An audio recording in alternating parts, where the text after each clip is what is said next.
rebonjour à tous, en tout cas pour ceux qui étaient là déjà tout à l'heure. Bonjour donc aux autres, bienvenue. Et nous allons passer donc à la première table ronde de la matinée avec un thème vraiment très intéressant, greffe de bras, de la prouesse chirurgicale à l'homme réparé. Derrière cette appellation, eh ben, c'est l'histoire d'une équipe, c'est l'histoire d'un homme. Alors l'équipe, on a une partie qui est présente avec nous ce matin. Je vous présente le professeur Lionel Badet, qui est chirurgien transplanteur à l'hôpital Édouard Herriot. Philippe Pernaud, qui est kinésithérapeute à l'hôpital Édouard Herriot également. Et Arnaud Grégoire, coordinateur des prélèvements donc aux hospices civils de Lyon. Évidemment, l'intéressé, enfin évidemment non, il aurait pu être là, Félix Grétarsson, donc ce fameux homme qui a été donc greffé de ses bras. Il ne pouvait pas être présent malheureusement avec nous, mais il va donc nous parler grâce à une vidéo. Juste pour recaler quand même son histoire très rapidement, il a été donc greffé le 13 janvier 2021 à Lyon. C'est en fait l'histoire d'un homme qui se retrouve avec deux nouveaux bras après en avoir été privé pendant 16 ans suite à un accident professionnel. Alors on va l'écouter maintenant. Bonjour, je m'appelle Félix Grétarsson et j'ai bénéficié de la première greffe de double bras en janvier 2021 à l'hôpital Édouard Herriot. Tout d'abord, je m'excuse de ne pas être avec vous aujourd'hui. Je suis retenu par autre obligation. En janvier 1998, j'ai perdu mes deux bras dans un accident électrique. Après 11 mois d'amputation progressive et deux greffes de foie, quelques années plus tard, j'ai rencontré un homme qui s'appelait Jean-Michel Dubernard. Il parlait lors d'une conférence dans mon pays d'origine, l'Islande. Je lui ai posé des questions sur la possibilité de greffer deux bras entiers et il me dit que quelle que soit la réponse qu'il me donnerait, il voudrait la soutenir. 4 ans plus tard, en 2011, l'équipe de greffe de Lyon m'a donné son feu vert. Ce fut un voyage long et parfois difficile, mais mon rêve est devenu réalité en janvier 2021. Je suis maintenant à mi-chemin de la période de rééducation prévue. Jusque présent, les résultats sont au-delà de ce que j'aurais pu imaginer. De petites choses comme serrer un être cher dans ses bras, se gratter, se brosser les dents, prendre une douche ou utiliser un smartphone. Ces choses semblent hors de portée, mais je les revis après 23 ans. Je ne pourrai jamais remercier pleinement les hommes et les femmes qui ont rendu cela possible. Vous avez ma gratitude éternelle.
Ça mérite effectivement des applaudissements parce que c'est quand même des images très, très touchantes.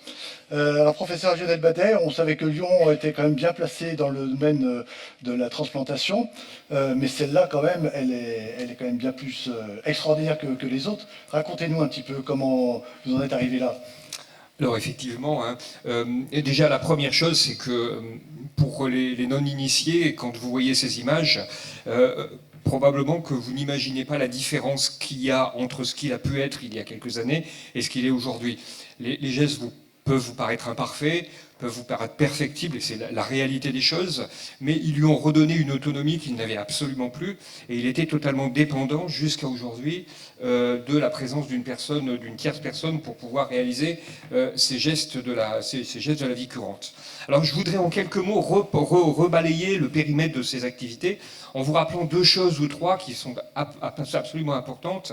C'est de se dire qu'on a eu un mouvement de la société qui a conduit à faire des transplantations qui sauvaient la vie, et c'est ça dans les années 1950 par exemple, la greffe de rein, lorsque la transplantation n'existait pas, et lorsque la dialyse n'existait pas, je veux dire, excusez-moi, et puis chemin faisant, on a eu des greffes qui amélioraient la qualité de vie, le pancréas par exemple, et puis au fur et à mesure du temps, on est rentré dans une ère qui est totalement différente, et c'est probablement l'évolution de la mentalité des sociétés, et puis de pas mal de choses, de l'éthique aussi, qui nous a permis d'aborder un problème qui était celui des handicaps majeurs. C'est-à-dire comment, quand on est face à un handicap majeur, on peut éventuellement améliorer la qualité de vie des patients et leur autonomie en les transplantant, et la première chose qu'on a fait, ce sont les greffes de main qui ont été faites à Lyon, donc pilotées par Jean-Michel Dubernard, dont Félix vous a parlé tout à l'heure, qui était le responsable de l'activité de transplantation et dont j'ai pris la place depuis. Et donc, ces greffes de main, il y en a eu une en 98 et puis il y en a eu une en 2000, qui était la première double greffe de main. Et le porteur de ces deux mains est encore vivant, a toujours ses mains qui sont utilisées. Et on est maintenant à 22 ans de suivi. Il faut bien se dire une chose, c'est que ces greffes, elles ne sauvent pas la vie, mais elles la redonnent à des patients qui ont perdu une autonomie et qui sont en désinsertion sociale. Alors, ouais, bon, ça marche pas, mais c'est pas très grave. Vous imaginez bien que lorsqu'on est amputé des deux mains, et vous avez vu là Félix, la vie est un vrai cauchemar pour ces patients. Ils ont besoin d'avoir toujours une tierce personne qui les assiste pour les gestes de la vie courante les plus simples, qui sont ceux d'hygiène, qui sont ceux de la nutrition, ceux des déplacements, etc., etc., etc. Et donc en fait, on considère qu'ils sont en mort sociale, c'est-à-dire que cette maladie va les retirer à la fois de leur milieu professionnel, de leur milieu familial. Et donc c'est pour ça qu'on est entré dans cette dynamique en disant on peut probablement, au travers des transplantations, arriver à améliorer la qualité de vie de ces patients. Et c'est ce qu'on a effectivement fait. Alors, dans les premières années, avec des transplantations qui sont faites au niveau des avant-bras, et Félix Greterson a une particularité, c'est qu'il avait une amputation qui n'était pas en dessous du pli du coude ou juste au-dessus du pli du coude, mais très haut situé au niveau des épaules. Et sur le plan conceptuel et sur le plan de la récupération, on a peu de mal à imaginer que finalement c'est une complexité bien supérieure à celle d'une transplantation qui serait plus bas. Pourquoi ? Parce que plus haut le niveau lésionnel va être situé au niveau du bras, plus longue sera la récupération et plus difficile sera la récupération.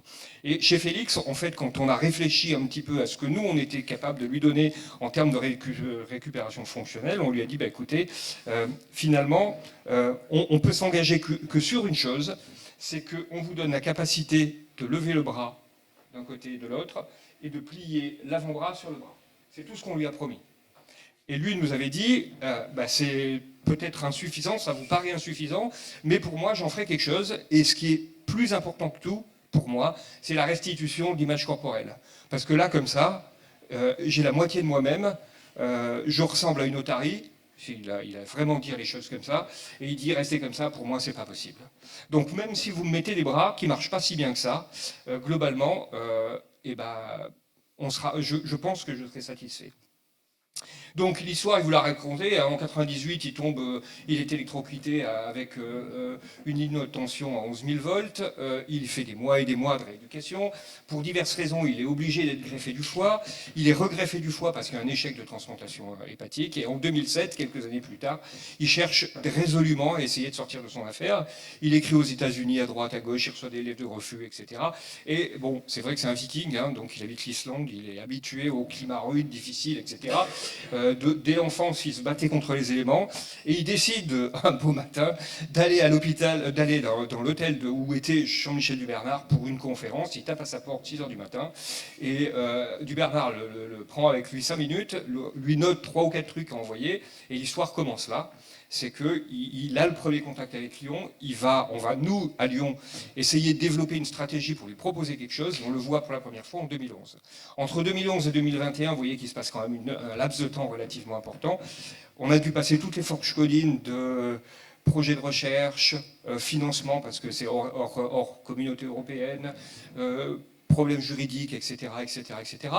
Finalement, pour le mettre sur une liste d'attente 3 ans avant, c'est-à-dire en 2018, et on a attendu 3 ans à un donneur, et puis finalement un jour, le donneur est arrivé, et on a pu le greffer à l'âge effectivement de 49 ans. En sachant qu'il y avait un certain nombre d'inconnus que je viens de vous énumérer, c'est finalement, est-ce qu'il y avait une limite sur laquelle on pouvait se dire qu'on ne pouvait pas aller plus haut, et est-ce que la récupération fonctionnelle pourrait être bonne ou pas bonne, quel était le minimum du résultat requis, et puis finalement, est-ce que l'image corporelle, la restitution de cette image corporelle était un élément suffisant pour aller vers cette transplantation. On a répondu oui, on a fait la transplantation, et puis il a fallu préparer cette chirurgie. Alors, là encore, on parle souvent de prouesse chirurgicale, c'est bien, effectivement, ça nous pousse, nous, dans nos limites, dans ce qu'on est capable de faire, mais je pense que ce n'est pas le sujet. Le sujet, c'est que vous avez une équipe qui a été en relation avec un homme qui avait une souffrance particulière, qui s'est porté vers cet homme et qui a tout fait pour essayer de résoudre son problème. Après, la prouesse chirurgicale, évidemment, elle vient d'un certain nombre d'éléments qui sont des éléments de préparation et d'organisation, parce qu'on va avoir dans cette salle opératoire une trentaine ou une quarantaine de personnes avec une vingtaine de chirurgiens d'équipes et de spécialités différentes qui vont intervenir. C'est compliqué. Mais en soi, j'allais dire, c'est atteignable. Donc, j'allais dire, vraiment le moteur de cette intervention chirurgicale et de cette prise en charge de l'intérêt qu'on a porté à Félix Grétersson, c'est pas du tout pour faire une prouesse chirurgicale, mais c'est pour vraiment lui rendre service. Alors, les impératifs, c'est qu'il a fallu réduire les temps d'ischémie. L'ischémie, c'est le temps pendant lequel le membre va être privé de vascularisation. Bon, pour des problèmes sur lesquels je vais pas revenir parce que ça serait beaucoup trop long. Et donc, il a fallu qu'on prépare tout ça en sachant que il fallait pour ça faire en sorte, et le docteur Grégoire vous en parlera tout à l'heure, que le prélèvement soit réalisé sur site et qu'on puisse aller le plus rapidement possible. Et puis, des éléments qui sont assez rares, où on a dialysé ce patient durant toute l'intervention pour pallier à des difficultés d'ordre métabolique. Un gros travail de préparation au bloc opératoire, puisqu'il a fallu fabriquer des éléments supplémentaires au niveau des tables pour l'installer, de l'ergonomie de salle, enfin, etc., etc., etc. Et puis, quand vous avez 40 mètres carrés dans lequel vous devez faire circuler 50 personnes, on conçoit très bien que si ce n'est pas parfaitement organisé, c'est très, très, très rapidement le bazar et que ça ne peut pas fonctionner. Et puis, une procédure prévisionnelle de transplantation où on a beaucoup travaillé, en particulier au laboratoire anatomique, pour répéter cette intervention chirurgicale 1 fois, 2 fois, 3 fois, 4 fois, 5 fois. Et donc, tous les 6 mois, on se retrouvait avec les chirurgiens concernés pour faire le côté donneur, le côté receveur, et finalement faire en sorte que cette intervention soit déjà réglée le jour où elle aurait lieu. Le jour est venu, donc c'était en janvier 2021, et c'était le jour anniversaire de son accident. Allez savoir pourquoi. Mais bon, bref, c'est comme ça. Et donc, on a fait cette transplantation. Du côté droit, ça a pris 11 heures. Du côté gauche, ça a pris 13 heures. Avec des temps d'ischémie, c'est-à-dire de privation vasculaire d'1h52 d'un côté, ça a disparu, et de 2h13 de l'autre côté. Et donc, il y a toute une procédure, évidemment, qui va de l'incision à la fermeture, sur laquelle je ne vais pas revenir, qui fait qu'en fait, on a opéré le donneur, c'est-à-dire celui à qui on a prélevé les bras, qui est un donneur décédé, évidemment, et le travail chez le receveur sur Félix, qui ont eu lieu concomitamment dans 2 salles pour pouvoir accéder à cette réussite et à la réalisation de ce geste. Alors, là aussi, très rapidement, par rapport à ce que vous avez pu voir au niveau de ces images, ce qu'il faut se dire, c'est que le résultat tel qu'il est là, il est inespéré par rapport à ce qu'on pensait. C'est-à-dire que quand je vous parlais de la flexion de l'avant-bras sur le bras, vous voyez qu'il est largement capable de faire ça, et bien au-delà, en particulier avec son bras gauche. Et donc ça, c'est vraiment un élément important, parce que ça lui a permis de gagner en autonomie. Aujourd'hui, il fait pratiquement tout seul, avec peu d'aide, alors hors des aides d'ergonomie, avec des petits appareils qu'il va placer sur ses doigts, etc., etc. Mais il n'a plus besoin d'avoir à 100% de temps quelqu'un qui est derrière lui pour l'aider à réaliser les choses. Son image corporelle est restituée, et ça c'est un gros point, c'est-à-dire qu'il peut se promener dans la rue, il peut aller dans différentes réunions sociales sans se sentir diminué, et en ayant retrouvé sa place. Et puis il a une très grande satisfaction, et il a eu peu de complications, ce qui est plutôt très bien. Alors c'est vrai qu'on doit ça à un mental de ce patient qui est juste incroyable, parce que je pense que la majorité d'entre nous aurions la moitié de ce qu'il a vécu, on serait sous terre, très probablement, mais cet homme a survécu à des choses incroyables grâce à une force de caractère qui est un peu hors du commun, et à la présence d'un entourage familial qui est tout à fait déterminante également. Voilà, donc maintenant je vais passer la place à nos amis rééducateurs. Il est clair que ce résultat fonctionnel, il est le résultat d'un travail, et vous allez voir que c'est un travail intensif. Et ça, c'est ce qui fait un peu la différence aussi entre une transplantation de bras et une transplantation de foie ou de rein, par exemple, où vous mettez le rein, bon bah, le rein il marche, le patient il n'a rien à faire en dehors de prendre ses comprimés, ça se passe bien. Là, il y a un travail juste colossal de rééducation qu'on va vous détailler maintenant, et je vous remercie. Merci.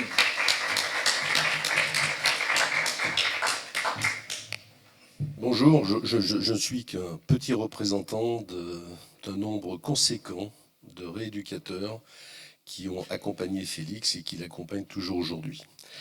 J'avais utilisé ce terme des bras d'un bout de chemin. À l'époque, c'était les mains d'un bout de chemin. C'était un plagiat sur un patient qui avait écrit un livre. Il avait été adopté par une famille et il avait écrit, le titre de ce livre, c'était Les parents d'un bout de chemin. Et la réflexion, c'est de se dire que Félix a bénéficié d'une greffe, mais Félix a aussi adopté des bras. Le gros. Donc on a fait un travail qui a été énorme, et on peut remercier les hospices civils d'avoir permis la mobilisation de toutes ces personnes. Il y avait un cœur d'équipe qui était le cœur du service de rééducation de la consultation SOS Main du professeur Gazarian et Edouard Herriot, qui a piloté l'après-chirurgie de Félix, du viking Félix, comme j'aime bien l'appeler, qui, je le redis après Lionel Badet, qui est quelqu'un d'exceptionnel sur le plan du mental. L'histoire, elle a commencé il y a très très longtemps. Elle a commencé pour moi en 2012, pendant des vacances en Vendée, où j'ai fait des maquettes, où je me suis baladé avec mon chabalet, des coussins, pour essayer d'envisager comment est-ce qu'on allait installer les greffes de bras. Parce que ça, c'était compliqué. Le montage était très fragile à gauche. On avait plein de constantes à respecter. Donc, on a fait des petites maquettes. De ces petites maquettes, eh ben, on a essayé de travailler dans le service avec les rééducateurs pour trouver à la fois des stations statiques qui étaient bonnes, mais des fois surtout des postures qui nous permettaient de travailler. Alors on a bossé, hein. On a même fait des trucs, vous voyez, très Star Trek. On a peut-être même trop fait de choses de Star Trek. Vous voyez, le docteur Gazarian s'était mis dans la coque de Félix. Moi, j'ai essayé de rentrer, mais n'ayant pas le même volume que Félix, ça n'a pas pu fermer. Donc, on a réfléchi très longtemps et on pensait que ça allait être tout bon. On a fait de l'intelligence artificielle, on a fait intervenir des tas de gens à l'extérieur. Et puis, finalement, ben, on s'est aperçu que nos trucs marchaient pas forcément complètement. Donc on a quand même gardé une idée de base sur l'installation au lit, parce que c'était très compliqué il fallait faire les pansements. faire les pansements de Félix. Au niveau de l'épaule, les premiers pansements, on les a fait à 6 mains de chaque côté. Parce qu'il fallait tenir, permettre au chirurgien de faire le pansement, pas débricoler les montages. Fallait faire ça avec Félix qui nous donnait un coup de main. Félix qui avait mal après l'intervention. Et il y a eu d'extraordinaires personnes qui sont venues l'aider sur la douleur. Et puis, on a avancé. Et puis, on s'est aperçu que tout le high-tech qu'on avait fait, ça ne marchait pas. Donc, on a fait du Hermès aux HCL. Nos camarades ont sorti les machines à coudre. On a fait du montage en association avec Félix, qui nous faisait le retour sur investissement. Et puis, ça a fonctionné. Ça a tellement bien fonctionné que du coup, un jour, par une belle journée de janvier, on est sortis tous les deux pour aller se balader dans les hospices. Et on a fait une pause dans la porte arrière du bureau de Aram Ghazarian.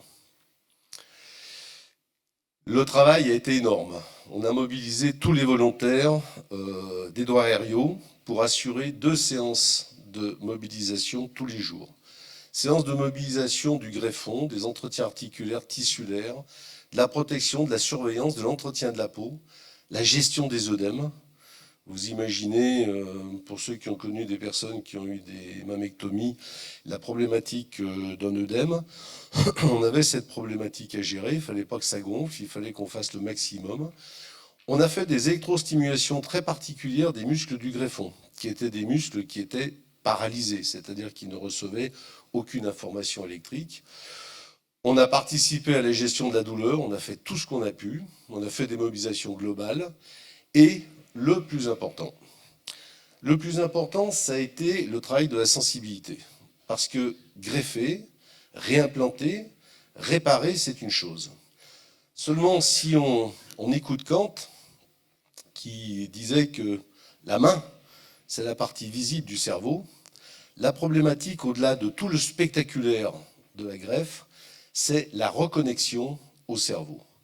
Et on pouvait dire que ça, c'est une porte ouverte de recherche pour nous en rééducation, mais aussi dans l'avenir de toutes les pathologies traumatiques du monde supérieur. C'est un axe de recherche sur lequel on aura besoin de mettre des moyens, parce que c'est à la fois la sensibilité, c'est aussi la gestion de la douleur. C'est quelque chose qui est très complexe. La recherche sur le cerveau est assez balbutiement, et nous avons beaucoup à bénéficier de l'Institut des neurosciences pour améliorer notre prise en charge au niveau des patients. Donc on a beaucoup utilisé la vibration, parce que la vibration est quelque chose qui permet de transmettre mécaniquement une forme de sensibilité. Ensuite, ma foi, on a remis très rapidement Félix au travail informatique. Donc il a ressorti son crayon, sa souris au pied. Voilà, c'était bien. Mais cette intégration cérébrale, ça a été quand même compliqué. Et vous voyez l'image en bas. Alors elle n'est pas très spectaculaire. Elle ne fait pas très haute technologie. Mais c'était quelques jours après la greffe, c'était de mettre un gâteau. Quand Félix a été extubé, c'était de mettre un gâteau dans la main de Félix, de lui prendre la main et de porter le gâteau aux lèvres. Pourquoi aux lèvres? Parce que les 2 régions les plus sensibles de l'être humain, c'est les doigts, la main et les lèvres. C'est ce que les mamans font communément quand elles veulent mesurer une température. Ça, c'est un travail qui paraît anodin, mais c'est un travail qui a été très important pour l'intégration de ce nouveau monde supérieur. Toucher la tête, toucher les cheveux, toucher le ventre, toucher la cuisse. C'était pas utiliser la sensibilité de la main, puisqu'il n'y en a encore pas, mais c'était utiliser l'information montante de la peau qui était récepteur de cette sensibilité. Et là, honnêtement, on a un axe de recherche. Mes cheveux blancs font que je ne verrai pas, c'est dommage.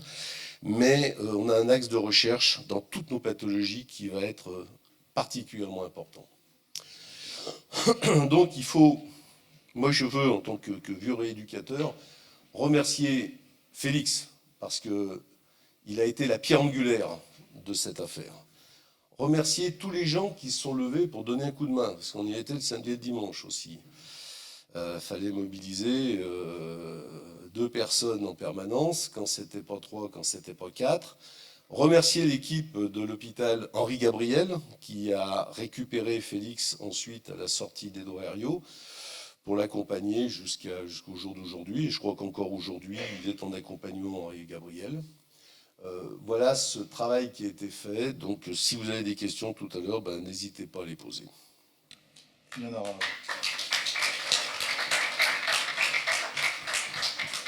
Donc, docteur Arnaud Grégoire, vous êtes donc coordinateur des prélèvements au sein des Hospices civils de Lyon. Quelle est la politique justement de prélèvement au sein des HCL? Comment ça se passe? Oui, alors bonjour à tous. Alors effectivement, moi je fais partie d'un service de prélèvement, de coordination de prélèvement d'organes. Alors nous, c'est un service qui est dédié au prélèvement d'organes et de tissus et qui se fait de façon assez séparée des équipes de greffe. Alors on travaille évidemment avec eux, mais en tout cas séparé de tout le suivi des greffés. Donc nous, on a peu l'occasion de rencontrer Félix. Voilà, on a évidemment travaillé avec eux sur la préparation. Parce que c'était un type de prélèvement qui était très particulier, donc il y avait des contraintes particulières et il fallait qu'on arrive à coordonner tout ça du côté prélèvement. Voilà. Alors, donc le travail d'une coordination de prélèvement d'organes et de tissus, c'est dans le contexte de pénurie actuelle, que ce soit en greffe d'organes, en greffe de tissus, c'est de permettre d'exploiter la totalité, si possible, des donneurs d'organes potentiels, que ce soit en cœur, que ce soit en organes, donc les organes qui sont connus, cœur, poumon, foie, rein, qui sont, on va dire, les plus classiquement connus du grand public, un peu moins fréquemment le pancréas et plus rarement les intestins, en ce qui concerne les organes. Et puis le travail quotidien, en fait, d'une coordination de prélèvement, ça concerne plutôt le prélèvement de tissus, et particulièrement le prélèvement de cornée. Parce qu'on est effectivement tous potentiellement receveurs au cours de certains accidents de la vie. Voilà. Alors,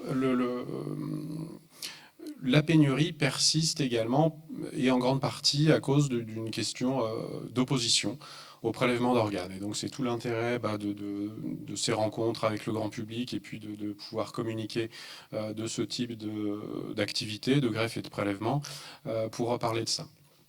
Alors vous savez peut-être qu'on est dans un principe en France, ou un principe réglementaire qui s'appelle celui du consentement présumé. Donc il n'y a pas vraiment de raison d'avoir une opposition importante parce qu'on est tous présumés consentants au don d'organes. Donc si on ne s'oppose pas, on est donneur. Alors ça, c'est un principe qui existe depuis les années 70, dès qu'il y a eu dès que l'activité a été encadrée de façon législative, de façon un peu structurée, et puis qui a été à chaque fois réaffirmée. C'est sans doute un bon principe général, parce qu'on est en France quand même un pays qui, dans le monde, fait partie des pays où on prélève le plus, un peu derrière les États-Unis, l'Espagne, mais on est quand même dans les 4 ou 5 pays de tête en termes de nombre de prélèvements. Voilà, donc ce principe, c'est assez facile à appréhender quand on est confortablement installé dans une journée de conférence. Mais la vraie vie est un peu plus compliquée. Le don d'organes, que ce soit les organes et notamment les bras, la question se pose en fait dans des situations qui sont toujours brutales, toujours tragiques, toujours violentes, qui est celle du décès par lésion cérébrale grave. Voilà, c'est jamais un décès qui va survenir au décours d'une longue maladie et un décès attendu. C'est toujours dans des situations assez tragiques.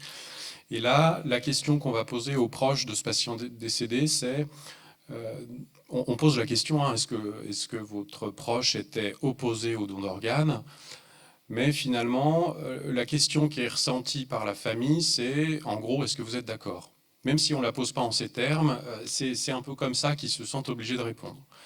Et quand le donneur n'était pas positionné, la loi dit qui ne dit mot consent. En fait, la loi, elle dit ça. Mais dans la tête des familles, on a aussi des fois la réaction, c'est dans le doute, est-ce qu'il ne faut pas qu'on s'abstienne? Voilà, on n'en avait jamais parlé, mais est-ce que ça voulait dire qu'il était d'accord, ou est-ce qu'il l'aurait vraiment voulu, ou alors on ne sait pas s'il aurait voulu, mais en fait nous on n'est pas d'accord pour des raisons culturelles, pour des raisons religieuses régulièrement, et puis parce que parce que c'est tout de même, de façon un peu anthropologique, le don d'organes, c'est une mutilation d'un corps défunt, où on va pratiquer une opération chirurgicale sur un mort.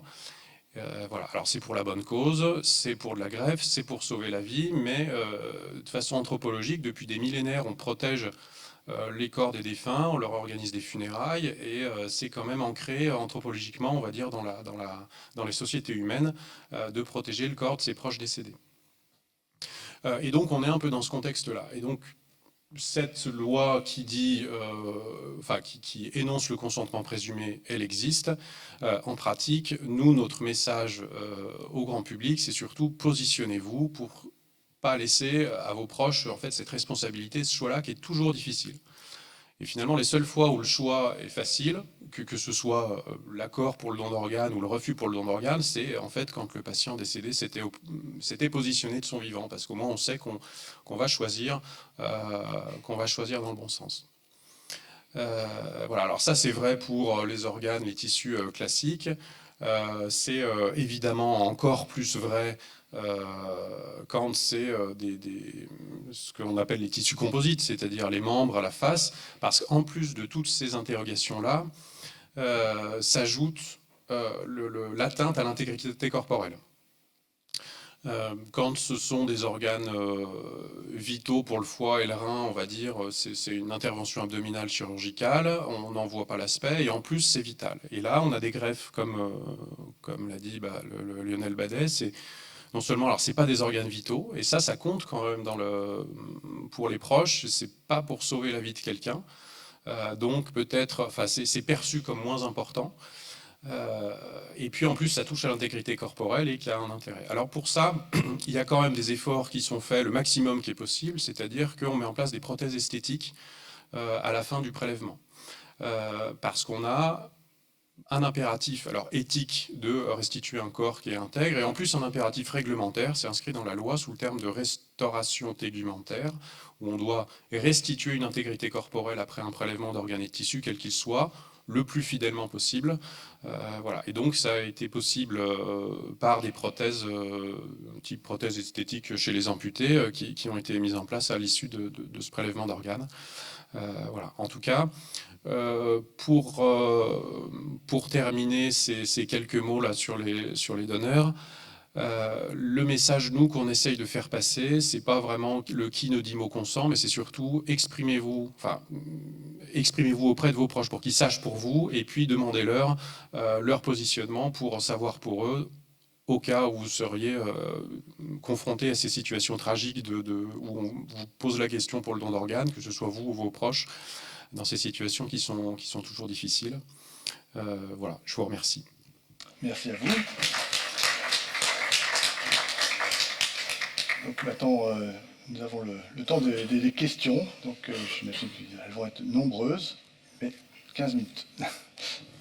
Bon, je suis le père d'un donneur qui a permis notamment en 2008, puisque ça a paru sur les journaux, lors du 10e anniversaire, de donner les mains à Albéric.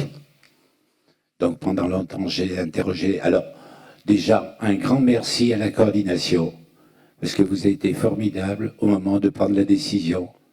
Parce que quand on nous dit on va l'amputer des deux bras, et l'apercevoir après, au moment de fermer le cercueil, lorsque le drap a été soulevé par les pompes funèbres, j'ai vu qu'il avait deux mains, donc un grand respect pour mon fils. Et donc mon fils était professeur d'éducation physique, prof de judo, il avait 29 ans, et pendant sa maladie, il avait une tumeur au cerveau, pendant sa maladie, il s'est retrouvé donc en fauteuil, et il a pensé aux autres, et il était donneur d'organes. Et vous nous avez bien aidés, notamment la coordination, j'insiste toujours beaucoup, parce que vraiment vous êtes merveilleux, parce que quand on a pensé des bras, perdre des bras, c'est vrai que c'était un choc. Mais vous nous avez bien expliqué que sans cœur, on ne peut pas vivre, et sans main, on ne peut pas vivre. Et donc aujourd'hui, je vous ai dérangé souvent, vous avez toujours été à ma disposition, comme à beaucoup de monde, me donner des renseignements. J'ai demandé pendant plusieurs années, une fois par mois, des nouvelles de tous les greffés, puisqu'il y avait 4 greffés. Et je vous assure que vous avez été merveilleux. Et voir l'exemple qui se passe actuellement, dont je suis toujours beaucoup, de savoir que Félix a eu une intervention comme celle-ci. Je dis bravo, vous êtes merveilleux et continuez. Merci, monsieur. Merci de votre témoignage que je transmettrai à l'équipe également. Merci. Moi, je voudrais juste vous dire un mot, parce que c'est rare d'avoir un témoignage de cette nature, parce que, évidemment, le législatif a séparé complètement le donneur et le receveur. Et donc, vous êtes au courant de cette greffe, parce que la presse s'est saisie d'une intervention chirurgicale suffisamment rare pour qu'elle soit publiée. Et donc ça, c'est une opportunité absolument exceptionnelle. Donc je me permets de vous remercier, parce que avoir un témoignage comme ça, c'est rare, et ça dit combien cette relation entre la transplantation et le don d'organes est importante. Et puis pour vous dire qu'Albéry va très bien, et que dans cette chaîne de solidarité, vous permettez, et votre fils permet à un jeune garçon qui à l'époque était un jeune garçon, mais qui est plutôt tout aussi jeune, puisqu'il a un peu vieilli quand même, d'avoir une vie qui est quasiment normale aujourd'hui. Donc un immense merci à vous.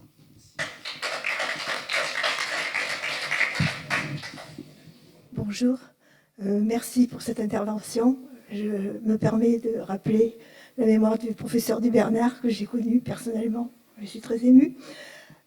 J'ai aussi quelqu'un de proche qui a bénéficié avant les années 70 de 2 greffes de cornée.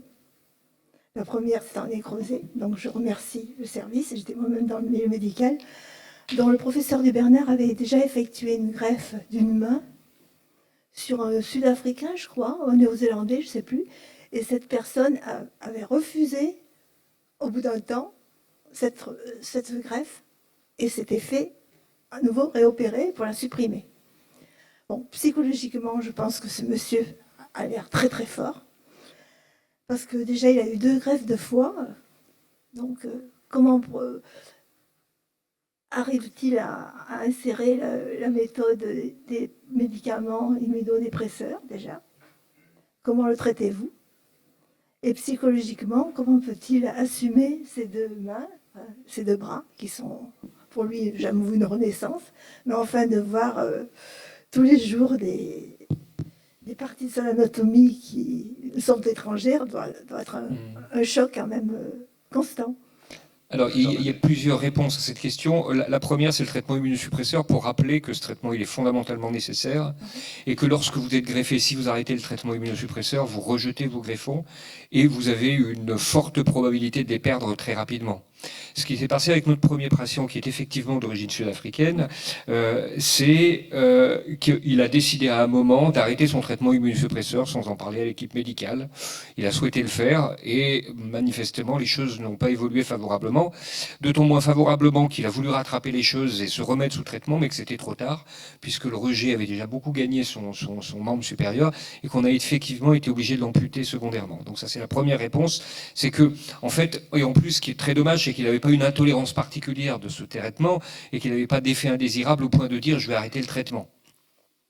Après, psychologiquement, récupérer et être greffé avec des mains qui ne sont pas les siennes, c'est sûr qu'on a considéré que c'était une des 3 difficultés qu'on aurait potentiellement, et qui devait être on devait être particulièrement attentif à ça. Or, l'évolution des choses, et c'est vrai pour les greffes de face aussi, nous a montré qu'à partir du moment où les patients tirent un bénéfice de ces mains, en fait, ils vont les intégrer de façon tout à fait évidente dans leur mental, dans leur cerveau, et en fait, ils en deviennent les propriétaires, entre guillemets. Et c'est tellement vrai que vous savez bien aussi que le langage est une association de 2 choses, le langage verbal et non verbal, et que 80% du langage non verbal est réalisé par les mains. Et ces patients, ils parlent avec les mains. Donc ils les intègrent parfaitement dans leur cerveau. Et dans l'expérience qu'on a, nous, alors je ne dis pas que ça ne se produira pas quelque part au monde, hein, mais on n'a jamais eu une discussion avec les patients qui nous disaient on a un problème d'intégration des mains. Et c'est vrai pour la face également, parce que la face, contrairement à ce que des gens pensent, lorsque vous ramenez du tissu et des massifs osseux, musculaires, etc., d'un donneur chez un receveur, il va y avoir un modelage de la cicatrisation qui fait que vous ressemblez pas totalement à ce que vous étiez, mais pas non plus totalement au donneur. Et donc, il y a au fur et à mesure du temps une appropriation de cette nouveauté. Merci beaucoup.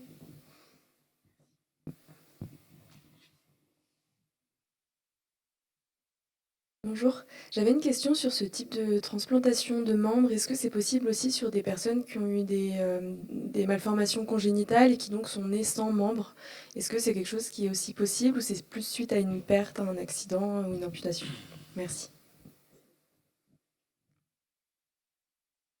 C'est une très bonne question. Les mains, les agénésies de naissance sont une autre problématique. L'enfant naît avec un schéma corporel qui est le sien. Vous seriez surprise par les incroyables capacités de développement de ces enfants. Il faut... Prévert disait, lorsque le rêveur revient à la vie parfois lui sourit et plus souvent lui règle son compte et le congédie. On est au début d'une histoire. Vouloir transposer ça à des enfants, je ne suis pas chirurgien, mais mon ami Aram Gazarian, qui fait beaucoup de chirurgie pédiatrique, la problématique, c'est que faire ça sur un enfant, il y a déjà des problèmes de croissance.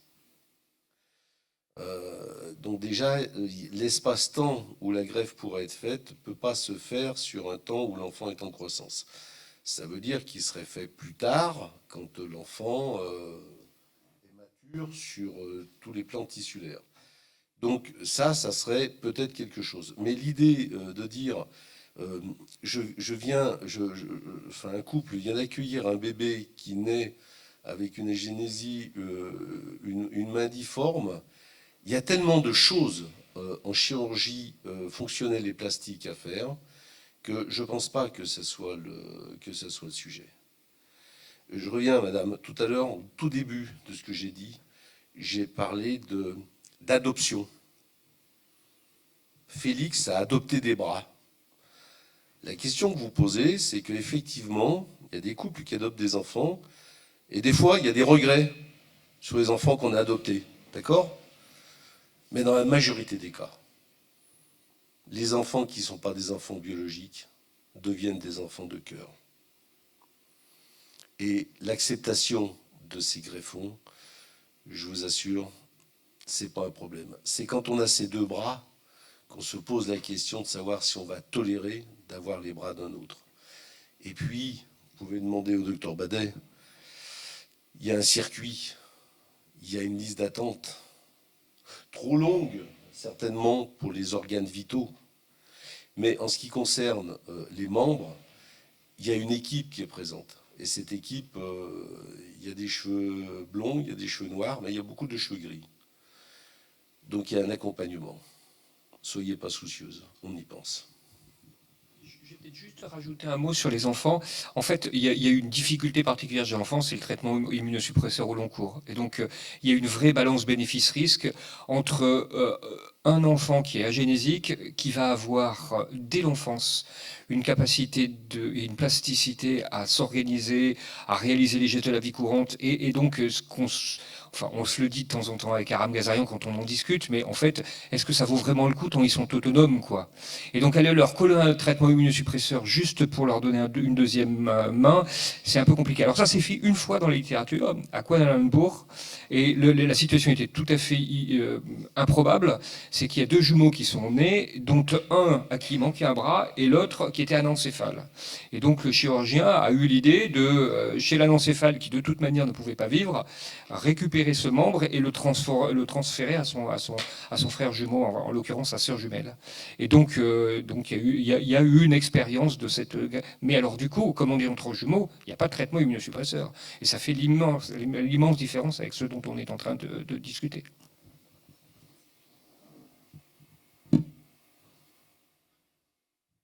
Comment est-ce qu'on explique au niveau neurologique que le greffé a l'air de retrouver la sensibilité et la motricité du membre greffé? Alors, le membre supérieur, c'est pas le membre inférieur. Le membre supérieur a une organisation neurologique qui fait que les nerfs ont souvent des composantes qui sont à la fois motrices et sensitives. Mais ça, c'est le bout de la chaîne. Vous expliquez un petit peu comment le cerveau fonctionne. Parce que l'exemple de Félix, pour nous, je pense que si on a été bon, c'est parce que dans notre traumatologie quotidienne, les mains de tondeuse, les mains écrasées, les mains de tronçonneuse, on a cette obsession de la sensibilité. Pendant longtemps, on s'intéressait qu'à la main. Je ne vais pas vous ressortir la phrase de Kant, je vais vous dire celle de Bergson, qui disait l'intelligence remonte de la main au cerveau. C'est sur le cerveau, si vous voulez, à 48 heures de l'amputation d'un doigt chez un singe, on s'aperçoit que la zone du cerveau qui correspondait à ce doigt, elle disparaît. Alors, je vais vous vulgariser ça façon rurale. Vous avez 3 bandes de terre. Il y a les 2 bandes extérieures qui appartiennent à des agriculteurs qui sont dans le village, et la bande du milieu, elle appartient au petit-fils d'un agriculteur qui est décédé, qui habite à Paris et qui ne revient jamais dans le village. Qu'est-ce qui se passe? Normalement, les bornes ont tendance à se déplacer. Tout le monde le sait. On ne va pas laisser une terre inculte, donc on récupère de la terre. Un jour, le petit-fils revient de Paris et il dit « je veux récupérer ma terre ». Donc là, vous savez que ça devient quelque chose de très très compliqué. C'est pareil au niveau du cerveau. À partir du moment où il y a une zone qui tombe en jachère, les zones d'à côté, elles commencent à reprendre un petit peu du terrain. Et pour nous, l'obsession des rééducateurs en ce qui concerne la main, c'est pratiquement, dès que le patient n'est plus endormi, c'est de venir toucher. À travers le pansement, toucher la peau. Et on rouspète, après les infirmières qui nous font des pansements style Ramsès II, momification, où on voit plus le doigt, où on voit plus rien. La pulpe d'un doigt, c'est plusieurs milliers de capteurs sensitifs. Donc, à partir du moment où on a une pulpe qui sent, on peut la mettre au contact. Et nous, le but du jeu, c'est de réduire, mais vraiment à l'expression la plus minimaliste, la non-utilisation spontanée. Mettez-moi un pansement sur un doigt et vous allez voir que spontanément, il y a un effet Viagra. Le doigt se lève, les autres doigts fonctionnent, et celui qui a le pansement, qui n'a rien, il ne bouge pas. On peut se poser la question, pourquoi on fait des pansements blancs? C'est virginal. Donc, chez certaines personnes, on garde blanc ce qui a été blanc. Nous, ça ne nous arrange pas du tout. Moi, j'adore les pansements sales, parce que ça montre qu'il y a une fonction. Donc, en fait, si vous voulez, on n'est pas tant rééducateur de la main, nous sommes rééducateurs de leur relation cerveau-main, main-cerveau. Est-ce que ça implique une suture particulière au niveau des nerfs? Nos chirurgiens sont de mieux en mieux. Hein. Ils font des sutures nerveuses qui sont merveilleuses. Ils font tout ça, tout est connecté. Après, nous, il faut qu'on se débrouille pour que ça passe. Et c'est pour ça que je vous disais tout à l'heure, la voie de la vibration, on est dans l'électricité. Hein. Vous savez, tout est électricité. Hein. L'amour est peut-être un phénomène électrique aussi. Hein. Il faut qu'on se débrouille à ce que le courant passe. Il faut bien vous rendre compte que cet accident de la main, c'est notre vie quotidienne. Et vous voyez que dans notre société, on s'éloigne de plus en plus. On achète du fait main, mais plus personne fait à la main. Merci beaucoup. Marie, Je rajoute juste un mot sur la sensibilité. Et si je reprends cet exemple des terres en jachère, hein, ce qui est très très important, et c'est ce qu'on avait montré en 2001 sur un article qui est sorti des sciences cognitives, c'est qu'en fait, on récupère la bande du milieu. C'est-à-dire que quand vous revenez et que vous décidez de repartir de Paris pour revenir dans la zone rurale, vous récupérez votre terrain. Donc ça, c'est vraiment très important. Ça demande du boulot. Hein. Une toute dernière question, madame. Excusez-moi, le temps a passé depuis. Beaucoup d'émotions pour votre présentation à tous les trois. Beaucoup de félicitations. Les mots manquent pour ce que vous faites. Je salue particulièrement aussi Monsieur Pernaut, qui, hormis d'être un kinésithérapeute, est également un philosophe et qui, sans doute, n'aurait pas obtenu les résultats qu'il a obtenus, lui et ses collègues, à différents niveaux, s'il n'avait pas eu cette philosophie de la vie qui permet de raccrocher l'homme à ses racines. Monsieur, je salue votre présence parce que nous avons soutenu Amaury lors d'une manifestation municipale par rapport à ce qu'il fait maintenant.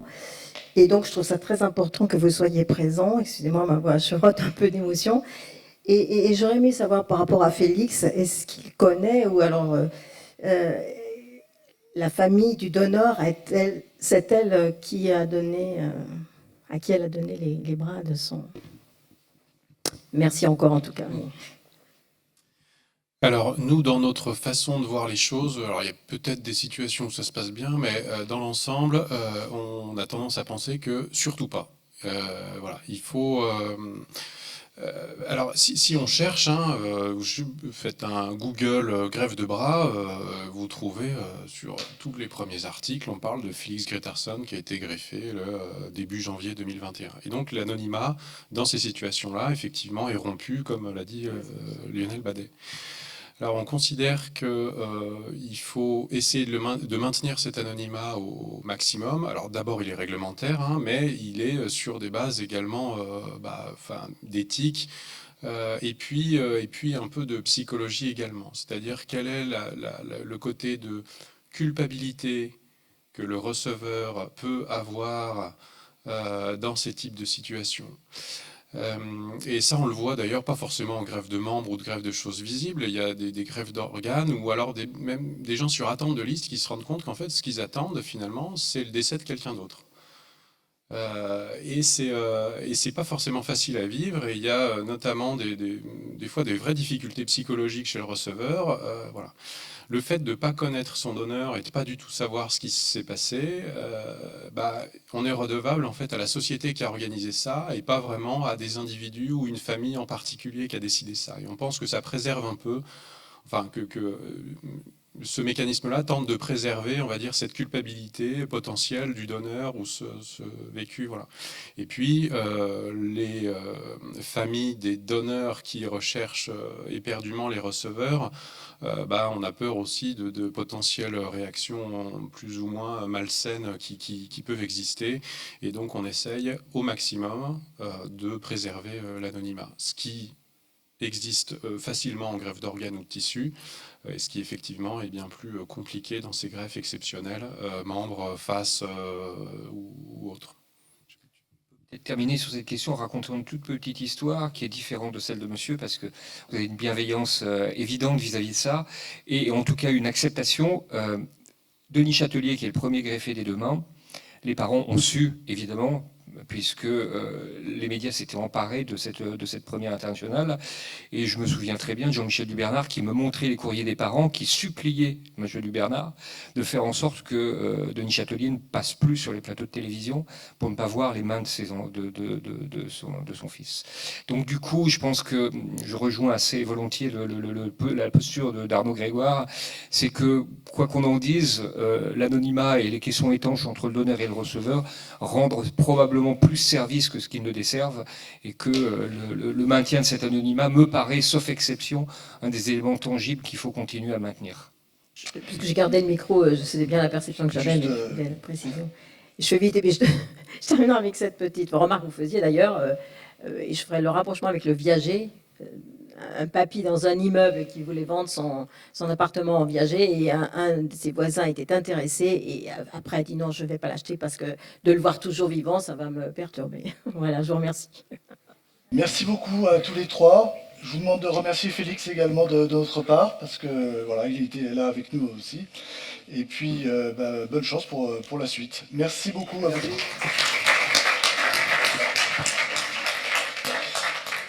La prochaine conférence sera sur les règles abondantes, l'endométriose, femmes, osez en parler. Messieurs, vous pouvez rester aussi. Hein. C'est aussi... voilà. Dans quelques minutes. Merci.